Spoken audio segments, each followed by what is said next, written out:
थियो ने अपना हाथ विलियम की ओर बढ़ाया। तभी विलियम को थियो से आता हुआ ऑरा महसूस हुआ। ये थियोडर था, एरिक का छोटा भाई और ड्यूक का दूसरा बच्चा। थियो विलियम को एडमिरेशन की नज़र से निहारने लगा। विलियम भी उसके सामने बैठ गया। उसी वक्त वो काली बिल्ली भी उनके पास आई। थियो ने पहली बार अपने लाइफ में एक कैट देखी थी। वो बहुत क्यूरोसिटी से इस प्राणी को देख रहा था। काली बिल्ली भी फ्रेंडली थी।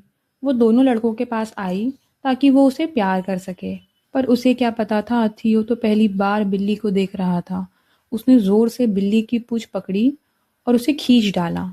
बेचारी बिल्ली। उसे फिर विलियम ने बचाया और थियो को सिखाया कि जानवरों को प्यार और लाड कैसे करते हैं, उनके साथ बिहेव कैसे करते हैं। नोट: ये जो बिल्ली है, ये एल्बर्ट की सीक्रेटली पाली हुई बिल्ली है। विलियम और थियो साथ में एंजॉय करने लगे। विलियम तरह तरह के मुंह बनाता और थियो उसे देखकर हंसते जाता। थियो एक चीयरफुल और प्यारा बच्चा था। विलियम सोचने लगा कि ये जरूर लाड़ और प्यार में पला बड़ा बच्चा होगा, जिसे उसके लोग चेरिश करते होंगे, ना कि उसके जैसे, जो यहाँ भी एक कारण के वजह से रुका हुआ है।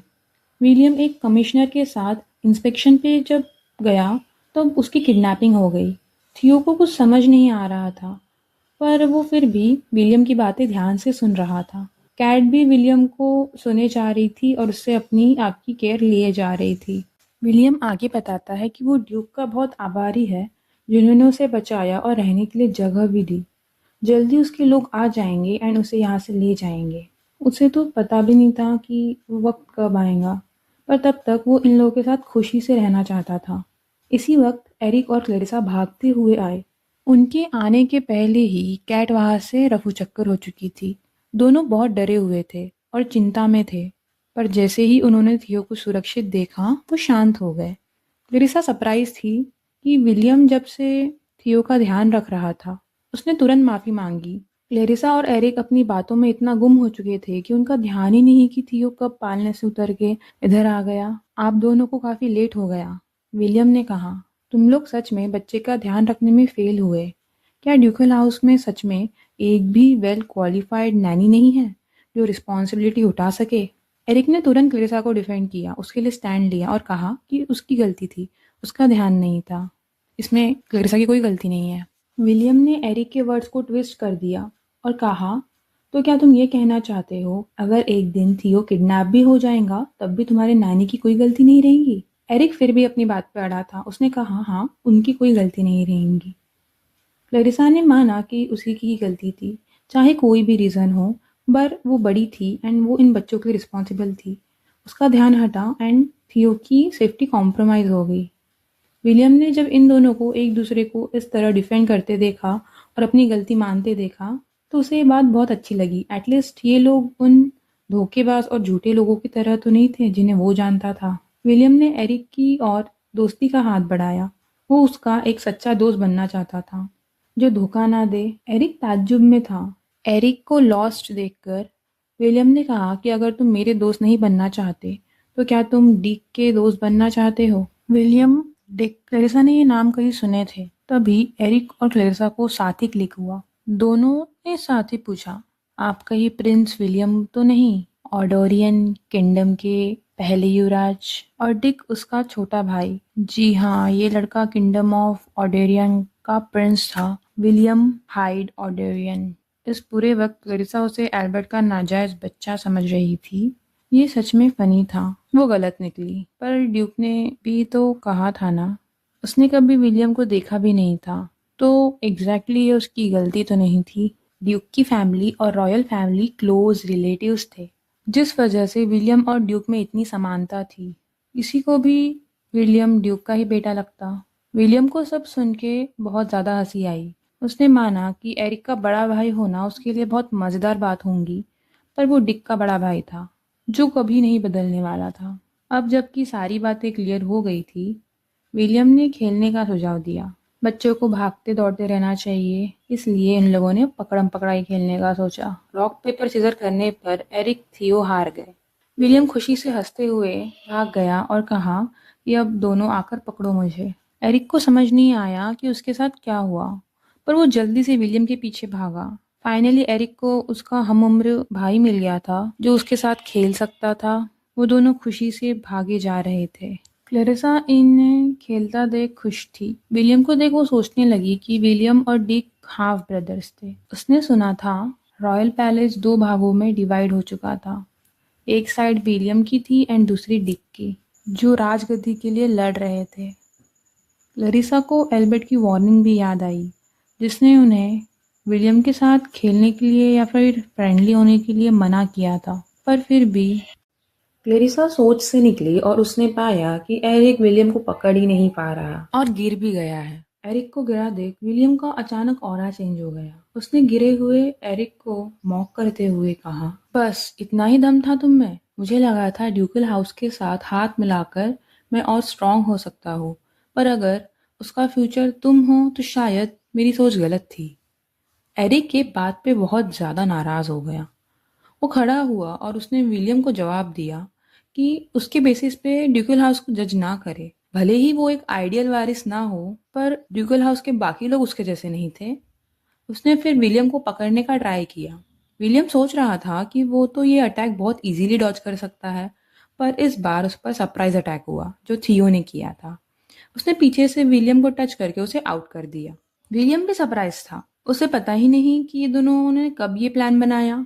एरिक ने उसकी ओर हाथ बढ़ाया एंड कंटिन्यू किया कि हम भाई एक दूसरे की कमियों को पूरा करते हैं और साथ सपोर्ट से चलते हैं। यही मुझे मेरे स्टेप फादर ने सिखाया है। अब जाके विलियम को ड्यूक का नेचर समझ आया था, जो एक अच्छा इंसान था। उसने एरिक की हेल्प से खुद को खड़ा किया। दोनों बच्चों में अब बॉन्डिंग बढ़ने लगी थी, शायद एक स्पेशल कनेक्शन।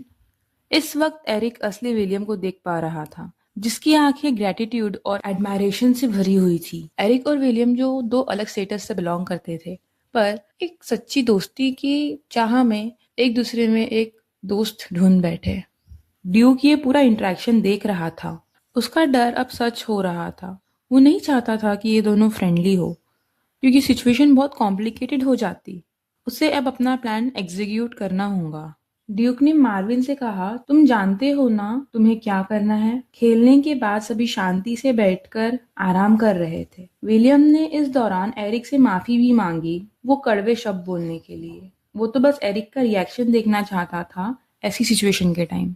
एरिक को समझा कि विलियम उसे बस टेस्ट कर रहा था। एरिक ने भी बताया कि उसके पापा ने उसे लोगों को समझने की सलाह दी थी और शायद ऐसी ही सिचुएशन में हम आगे वाले का असल चेहरा देख पाते हैं। विलियम ने एरिक को सब भुलाकर फिर दोस्ती करने का ऑफर दिया, पर इस बार एरिक ने ऑफर रिजेक्ट कर दिया और कहा कि फ्यूचर ड्यूक होने के नाते उसे ड्यूक की परमिशन लगेगी अगर वो प्रिंस से दोस्ती करना चाहता है तो। ये बात विलियम को तीर की तरह लगी, पर गलती उसी की थी। उसी ने पहले स्टेटस मेंशन किया था। पर अब भी विलियम एरिक से इक्वालिटी के बेसिस पे दोस्ती करना चाहता था। ये कहकर छोटा ड्यूक फट से वहां से उड़ गया और थियो को लेकर भाग गया। विलियम देखता ही रह गया। एरिक ने मुड़ के कहा कि इस बार विलियम उसे पकड़ नहीं पाएगा। उसने ये फ्रेंडशिप इनडायरेक्टली एक्सेप्ट कर ली थी। विलियम ये देख खुश हो गया और उन्हें पकड़ने के लिए दौड़ पड़ा। इन दोनों की खुशी देख क्लेरिसा भी खुश थी।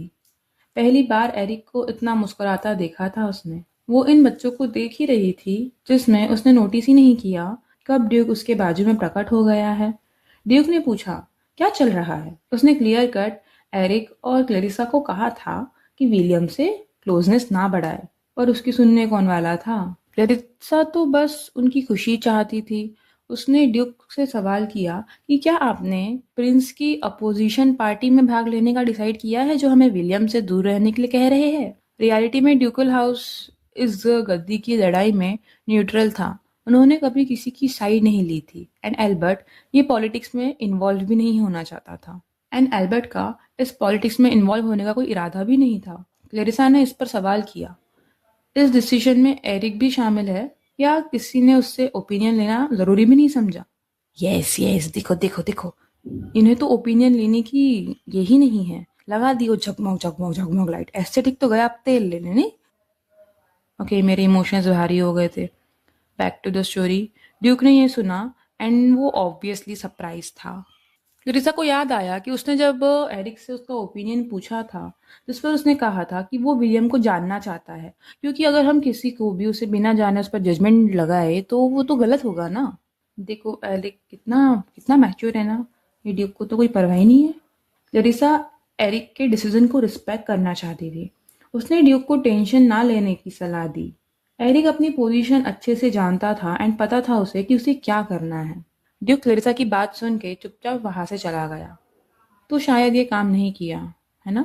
उसे कोई और चीज़ ट्राई करनी होगी, क्योंकि ये एरिक से रिलेटेड था, तो वो तो इसमें शामिल होने ही वाली थी। ड्यूक सीधे गया विलियम के पास और उसे अपने साथ ले गया। कुछ ज़रूरी बात है, ये कहकर। छोटा थियो उसे बाय कर रहा था और एरिक उसे जाता घूर घूर के देख रहा था। ड्यूक विलियम के साथ एक सीरियस टॉपिक पर बात करने वाला था। ऑब्वियसली वो बिना रीजन के तो विलियम को अपने घर नहीं लाया था। इस वक्त ड्यूक ने किडनैपिंग से रिलेटेड इन्वेस्टिगेशन कर ली थी एंड आज उसने रिपोर्ट विलियम को थमाई। विलियम उस जगह पर नहीं होना चाहिए था जहां वो था। ये इत्तेफाक बहुत सस्पिशियस था। एल्बर्ट ने उसे वार्न किया कि उसे भी गवाही देनी होगी मुजरिमों को सजा देने के लिए। रिपोर्ट पढ़ के विलियम का शक यकीन में बदल गया। ये सेकंड प्रिंस के ही फैक्शन का काम था जिन्होंने उसकी किडनैपिंग करवाई थी। उनके दो गोल्स थे, पहला विलियम को जान से मार डालना एंड दूसरा ड्यूकल हाउस। एल्बर्ट ने पहले ही विलियम के गार्डियन ड्यूक ऑफ बैरीटाउन को मैसेज भेज दिया था। और रही बात रॉयल फैमिली की, विलियम के कहे अनुसार सारी चीजें हो चुकी थी। विलियम ने यह सुन ड्यूक को उनकी हेल्प के लिए थैंक्स कहा और साथ ही माफी मांगी उन्हें इस कीचड़ में खींचने के लिए। भले ही ड्यूक और रॉयल फैमिली में कनेक्शन था और ड्यूक प्रिंस की हेल्प कर रहा था, पर फिर भी विलियम फर्स्ट प्रिंस था। ड्यूक ने उसे खुद को किसी के भी सामने या उसके भी सामने इतनी आसानी से और कैजुअली झुकने के लिए मना किया। विलियम ये सुन मुस्कुराने लगा। ड्यूक ने रॉयल फैमिली की बहुत हेल्प की थी एंड वो इसके लिए ग्रेटफुल भी था। इस पूरे वक्त एरिक दरवाजे को कान लगाए उनकी बातें सुनने का ट्राई कर रहा था, पर उसे कुछ सुनाई नहीं दिया। क्लैरिसा ने भी ये नोटिस किया। आज एरिक अपने नॉर्मल बिहेवियर से हटके कुछ अजीब कर रहा था।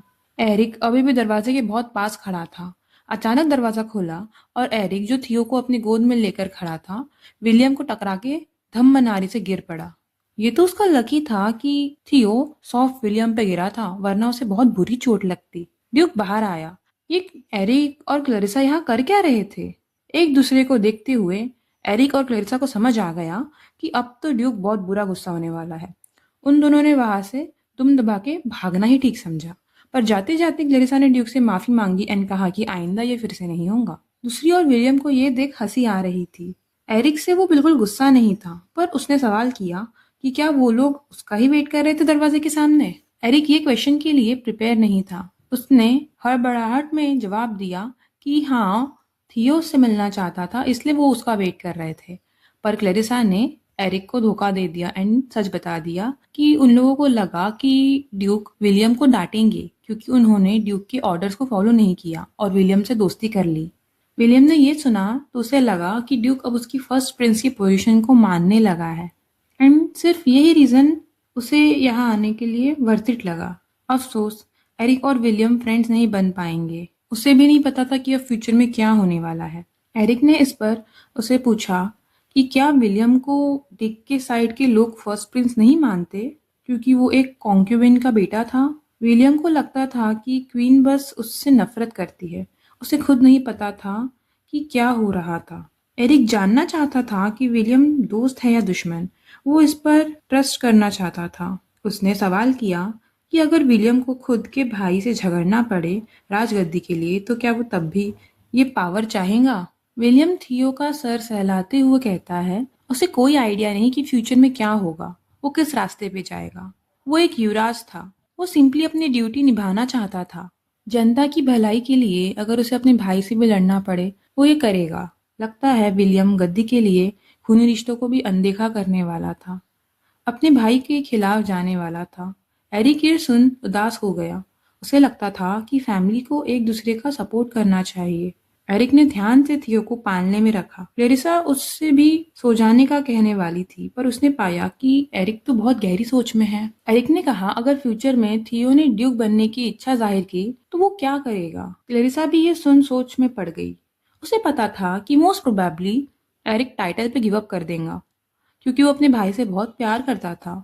पर इसका मतलब तो यही होगा ना कि उसकी इतने साल की मेहनत, डेडिकेशन, उसका सैक्रिफाइस, ये सब वाया हो जाएगा। एरिक ने ड्यूक बनने के लिए बहुत मेहनत की थी, कड़ी ट्रेनिंग की थी। इवन उसने अपने फियर को भी अपने सामने ला खड़ा कर लिया था। भले ही उसका पूरा शरीर कांप जाता हो, तब भी तलवार सीखने के लिए तैयार था। एंड क्लेरिसा ने उसका ये पूरा स्ट्रगल अपनी आंखों से देखा था। उसे भी नहीं पता था कि अगर फ्यूचर में ये सिचुएशन आई तो वो क्या करेंगी, क्या तब भी वो इन बच्चों को सपोर्ट कर पाएंगी? तभी वह असिस्टेंट ट्रस्टी आए, जिन्होंने एक पार्सल अपने साथ लाया था। क्लेरिसा के पूछने पर उन्होंने बताया कि ये एक बहुत प्यारा सा ड्रेस है। क्लेरिसा को ड्यूक के साथ एक पार्टी अटेंड करनी थी, जिसके लिए ये ड्रेस भिजवाया गया था। लॉर्ड रस्टी ने इन्फॉर्म किया कि प्रिंस विलियम चाहते हैं कि क्लेरिसा उन्हें सपोर्ट करे एंड एक पार्टी में जले उनके साथ, ड्यूक की पार्टनर बन के। एंड क्लेरिसा सरप्राइज हो गई, वो और ड्यूक की पार्टनर, लाइक सीरियसली।